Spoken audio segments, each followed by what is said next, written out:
All right. Well, good afternoon, everybody, and I appreciate you being here. It's great to be here. It's great to talk to some of the incredible people that we have, both at the local level, the Texas state level, and also, of course, our federal border patrol, who are doing so many good things to keep us safe. And I have some bad news and some good news. And the bad news is that because of what Joe Biden did at the southern border for 4 years, we had record increases in migrant crime, in fentanyl deaths, and in just floods and floods of people who shouldn't be in our country who came into the United States of America. We also have a number of ways in which the cartels became more advanced, better warfighters, because Joe Biden opened up the American southern border and allowed the cartels to turn it into their playground. Now, that's the bad news.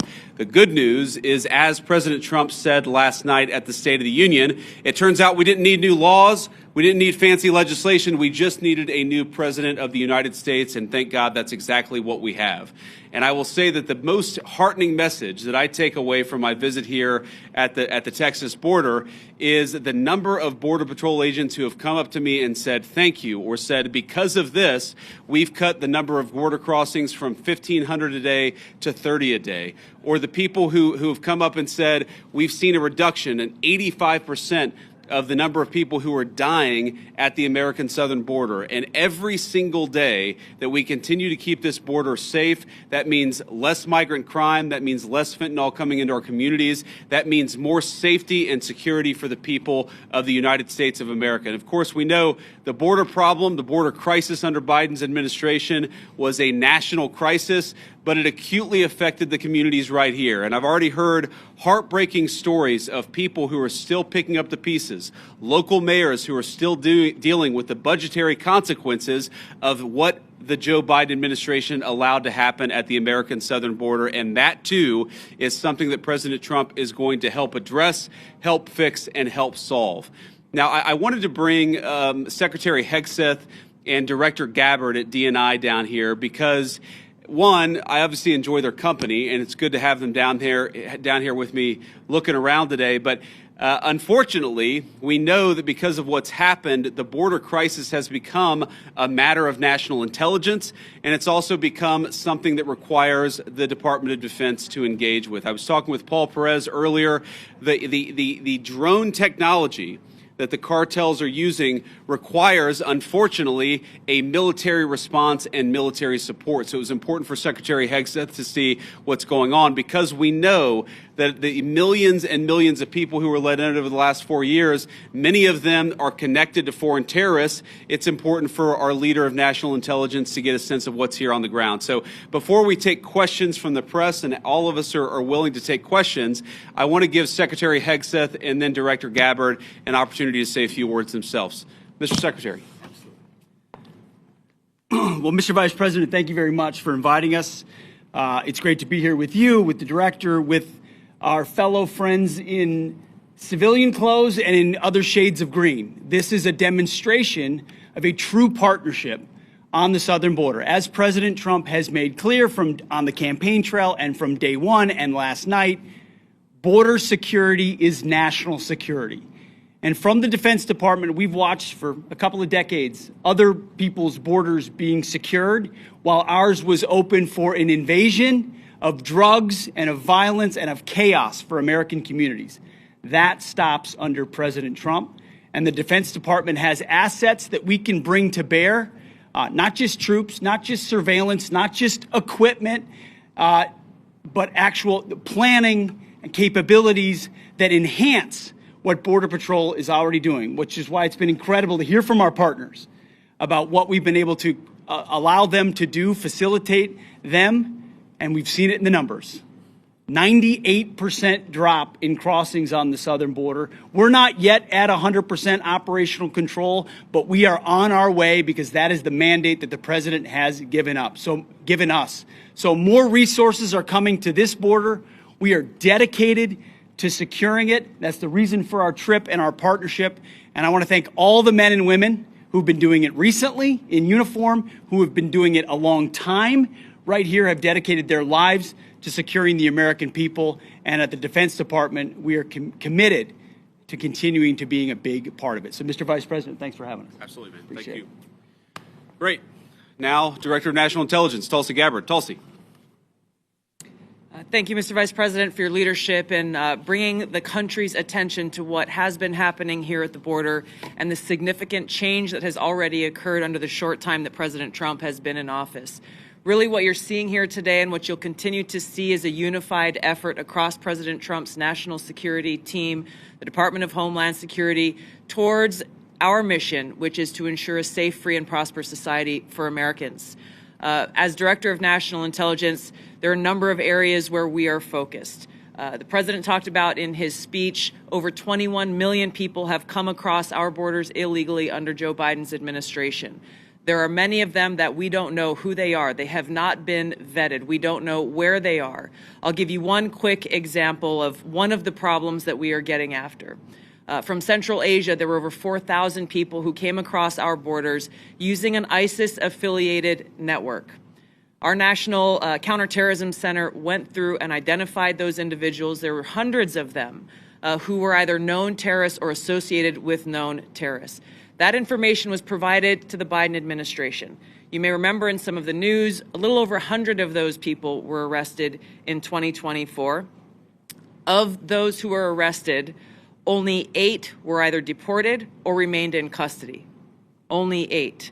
The rest of them were released back into our country. Where are they? What are they doing? What may they be plotting? This is just the beginning. There are many, many areas that we need to stay very focused on, working with the Department of Homeland Security, working with the FBI to ensure that we're keeping the American people safe. Our Counterterrorism Center is working on making sure that we have that single source for vetting so that we can figure out who is actually in our country and identify those who pose a threat and get them removed. The President's designation of the cartels as foreign terrorist organizations falls directly into this, especially as we're seeing some of the tactics that these cartels are using reflect some of the tactics that we've seen used by Islamist terrorists in countries that many of us have served in overseas. Our mission is very clear. Our objective is to keep the American people safe. I'm grateful to be a part of this team that President Trump has assembled to accomplish that mission. Thank you. Great. So before I take questions, let me just say 2 final things. First of all, the reason why we've seen, as Pete said, a 98% reduction of border crossings, the reason why this particular site has gone from over 1,500 crossings per day to 30 crossings per day is because President Trump has empowered and, in fact, demanded that his whole government take the task of border control seriously. And that's exactly what we're doing. And of course, and this leads me to my final point before we take questions, it is impossible to do without the men and women on the ground who are actually doing the hard work. They just want to be empowered to do their jobs. President Trump has made that possible. So from the bottom of my heart and for a grateful nation, to every person I've met here today, thank you for working hard on the American people's business. It's been an honor to be with you. It's been an honor to see what you do, and we're going to keep on supporting you over the next 4 years. Congressman Gonzalez, thank you for being here, and thank you for your leadership. And now we'll take some questions from reporters. Sir. So, as you guys have been exemplifying for today that border crossings are down, a lot of attention has been turned to the interior since obviously there's been a lot of illegal immigrants. What is, in your opinion, the biggest obstacle to actually carrying out President Trump's mass deportations? Even though, yes, like apprehensions and arrests and deportations have gone up in his first month, but a lot of people are expecting a bigger capacity for deportation. So what's the biggest hurdle? So let me say a few things about that. So first of all, Rome wasn't built in a day. And we have seen pretty significant increases in deportations and apprehensions and arrests. But we have to remember that President Biden gutted the entire immigration enforcement regime of this country. We are trying to rebuild so that we actually empower people to enforce the immigration laws of the American people. It is common sense. It's what the American people want us to do. There are a couple of other things that we're working on. And I don't want to get ahead of any public announcements, but one of the ways that we want to make sure that we're enforcing our border is that we make it easier for people who are here illegally to go back home of their own accord. We don't want to have to go around and arrest every person, but we will enforce the American people's immigration laws. If you're here illegally, the message from our administration is you should go back home, and if you want to come to the United States, apply through the proper channels. That's an important thing that we're doing. And the final thing is this costs money. One of the most important parts of the president's reconciliation priorities is, of course, tax reform on the one hand, and on the other hand, making sure that we get proper resources so that we can pay for the flights, and we can pay for the detention centers, and we can pay for all the components necessary to ensure that we're re-migrating illegal immigrants back to their country of origin. I guarantee it is a part of the president's priorities. We'll keep on working on it. We've made a lot of progress, but we're going to keep on working on it over the remainder of the president's term. Yeah, go ahead. Mr. Vice President, I want to ask you about border wall and tariffs. But first on the border wall, how do you and the president... Could you say your outlet, by the way, when you guys ask questions? Yeah, Reagan Reese, Daily Caller. Thank you. How do you and the president define success this term with the border wall, and how much of the southern border wall needs to be walled off before Trump leaves office? Well, look, I think the president's hope is that by the end of the term, we build the entire border wall. And of course, that's the physical structure of the border wall itself. But we even heard today, there are so many good technological tools, so many great artificial intelligence enabled technologies that allow us, for example, a camera, not a person, but a camera picks up somebody 2 miles away who's about to come across the southern border. Maybe it's livestock, right? Maybe it's a critter in the desert. Maybe it's a human being with a weapon on their back. We're using artificial intelligence to make us better at the job of border enforcement, but we've got to make sure that technology is deployed across the entire American southern border. We're going to do it as much as we can, as broadly as we can, because that's how we're going to protect the American people's security. Yeah, go ahead. Last time they were paused because they deployed 10,000 troops to the border. What can they do this time to make the tariffs go away? Well, what the president has said is we need a sustained commitment from the government of Mexico to take the job of border security seriously. Fentanyl is the single largest cause of death among young Americans, and we know that a substantial portion of it is, the precursors are made in China. They come to Mexico, they're manufactured in Mexico and brought across the border by the Mexican drug cartels. We want to see fewer Americans dying of these terrible fentanyl overdoses when we're going to apply as much leverage as possible to the Mexican government as possible. In some ways, look, the president obviously cares deeply about the American people. He serves the American people first. I actually think he's doing a huge favor to the people of Mexico, because if they don't get control of these cartels, the people of Mexico are going to wake up in a narco state where the cartels have more power than their own government. President Trump is trying to help. The Mexican government needs to take this issue of immigration enforcement seriously. In the back, yeah.